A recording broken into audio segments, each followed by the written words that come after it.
everybody, Easy Gutierrez for bestgeekblogever.com. I'm Andy with theothersportsguys.com. He's never seen any of the Harry Potter films. He's never played The Legend of Zelda. Until now.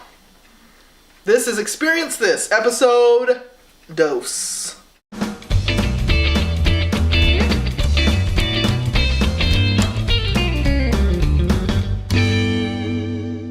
Welcome back.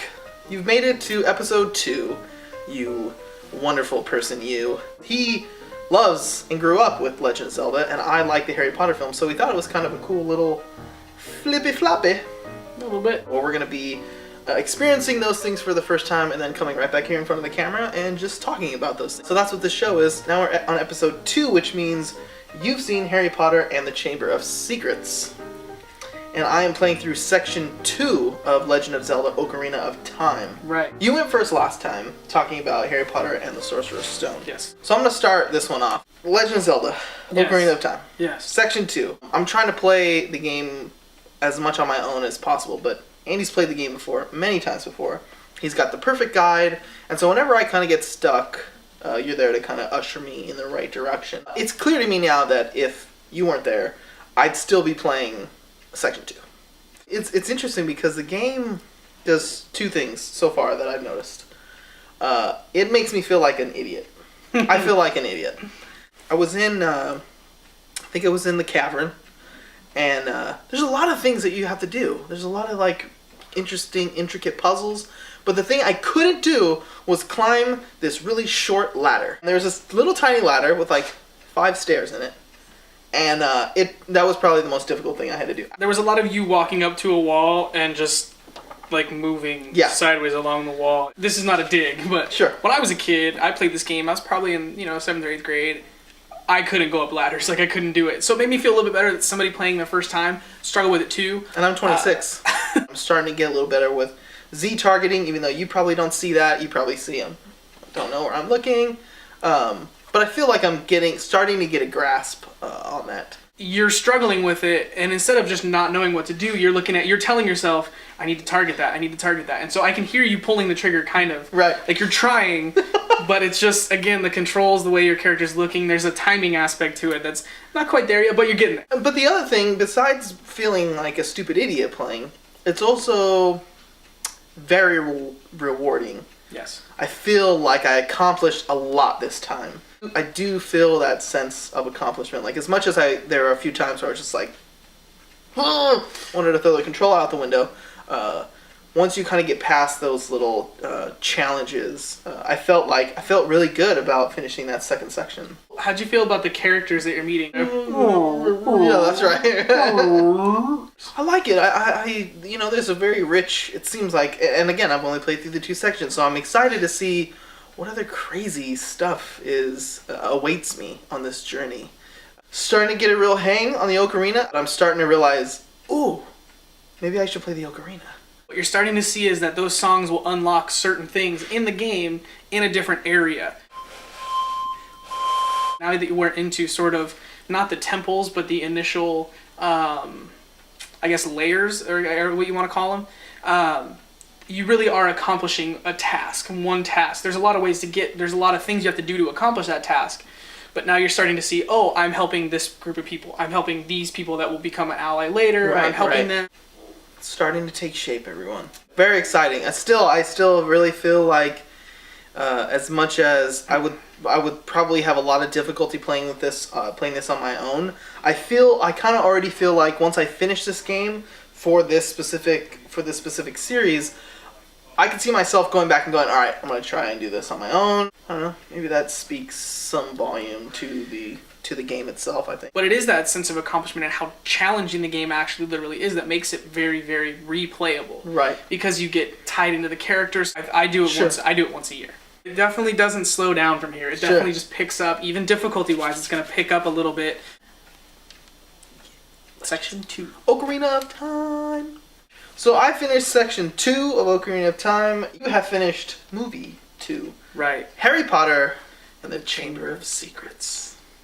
Like I said to him many times, and to anybody who hasn't taken the Harry Potter journey, as adults, the first 2 movies are pretty difficult to get through. It was a little bit better. Yeah.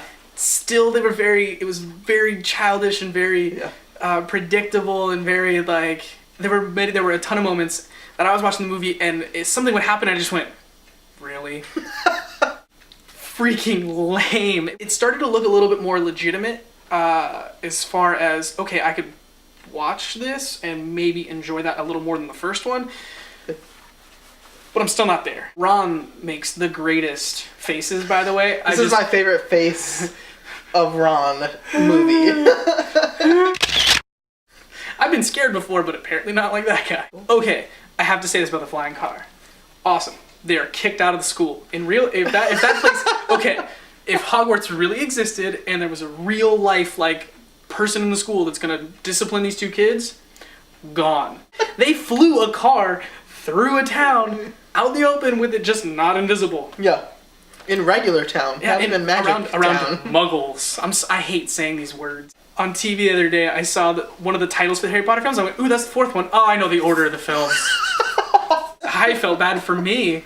And then he gets in trouble just for finding dead stuff. So he doesn't get in trouble for the real stuff he does. That's right. But then he finds the dead cat. He finds another guy that's, paralyzed or whatever, and they're like, oh, that must have been you. No one else is around. You didn't want to yell at him when he was in the girls' bathroom, but you want to yell at him now? This is ridiculous. It just doesn't seem like this is not a good place. I'm not like, oh man, as a kid, they should send a kid there. It seems like a very, very dangerous place to be. Okay, butt it up against a forest that you're not supposed to go into because it's, got horrible things in there. Hagrid, who, I don't know why he has his own place and gets to just have children in his room. There's a chamber of secrets that you can get into that has horrible things in there. It seems haunted. A tree can kill you. Quidditch, because that ball just was taking everything out. Oh, and a safe game for kids to play where a ball just chases you and tries to hit you in the head. I've seen 3 kids that it fell at this point that should be dead. Should be dead. Anytime I couldn't explain anything, it was just like, magic. Why is Harry not getting in trouble? Magic. How did they not die from falling 50 feet off a broom? Magic. Or they're Jedis, which is not happening. And Harry still doesn't know any spells. Like, he doesn't do anything. He hasn't done anything. The one thing he can do, he has a wand. He hasn't used it. He can make things float, and he can talk to snakes. Well, I don't know what else this kid's doing. It gave me a little more, I think because it was a little actually, I guess I felt like it was spookier. With the things with the writings on the wall, which looked like it was in blood. Like, ooh, hey, that's actually something happening. Like, that's actually something worth noting. The people being petrified is what they were, whatever. That was kind of like, okay, cool. Something's actually happening to people. Oh, I think I wanted to talk about the teacher. That's right, the Defense Against the Dark Arts teacher, this time played by Kenneth Branagh. How did that teacher pass through the hiring process? You're gonna find out that none of these teachers, none of the teachers who fill the position of Defense Against the Dark Arts should be around kids in any circumstance. Your patience will pay off. Okay. Not just in the whole series. Starting with Prisoner of Azkaban, movie number 3, things get very different. We have some seriously cool characters that will be introduced to you in movie 3. That's probably good because I'm done. Yeah. I think you'll feel rejuvenated on the next one, and that's the one I'm really excited to get to episode 3 of this show because I think you're gonna go, all right, this is what it's about. Let's at least see the next one. Okay. Yeah. Well, that's it for us. Episode 2 of Experience This. We're gonna keep doing this until we're finished with the game, the movies, if he can get through them. Thank you for watching, Andy. Thank you for being here again with me. Thanks for having me. You can go to bestgeekblogever.com right now.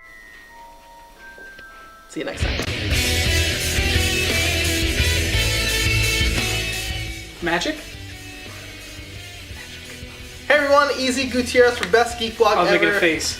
And I cracked my knuckles on camera. Hang on! And Harry's like, no. I'm gonna go count.